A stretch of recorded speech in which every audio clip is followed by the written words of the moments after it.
Anchadan beri obunachilarimiz so'rayapti. Xudo xolasa bugun mevali ko'chatni qanday qilib ekishni sizlarga ko'rsatib o'tamiz. Eng kamida chuqurimiz 30 cm, 40 cm-gacha diametri shunday bo'lish kerak. 30-40 cm-gacha. Tagini bir qator yumshatib qo'yasizlar. Ildiz otishga osonroq bo'ladi va sharoiti borlar albatta amapoz, rossiyskiy amapozdan xatiyabi shuncha solish kerak bo'ladi. 100 gram, 50 gram solish kerak bo'ladi.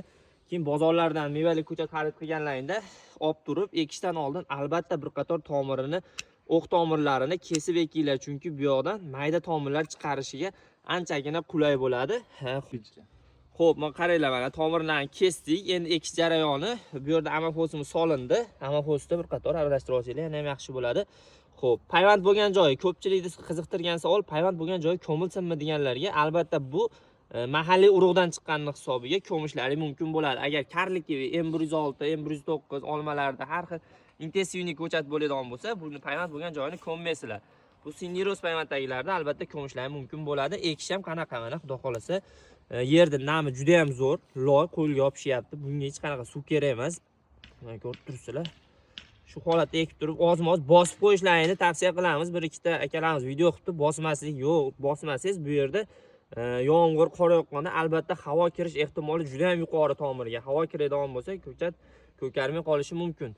Ildizini bosib, ota-bobomiz qilib kelgan ishni qilganimiz yaxshi. Ildizini bosib turib ekkan yaxshi mana. Shu holatda albatta juda ham go'zal holatda ko'karadi. Uzatib tur endi. Keyin ko'chatni bozordan xarid qilganlaringda hamma bu yerdan kesib beradi. Bu yerdan kesilgan ko'chatni albatta yana bir qator bahorga yaqin, xudo xolasa mart oyining oxirlariga bahorda kesishlarini tavsiya beramiz. Qayerdan? Ko'pincha giloznokilarda, bexlarda shu yerdan kesganlar juda ham ma'qul bo'ladi. Rivojlanishi va yangi novdalar chiqarishi juda ham qulay, oson bo'ladi. Ham yirik novdalar chiqarib beradi, baquvvat shoxlar. Bu yerdan kesadigan bo'lsanglar, nozik, mayda shoxlar chiqarib qo'yadi va mevaga kirishi kechikadi. Keyin ekish mavsumi ko'pchilikga qiziq. Ekish mavsumi asosan noyabr oyining 15laridan dekabr oyining 15larigacha juda ham ideal ekish mavsumi bo'ladi.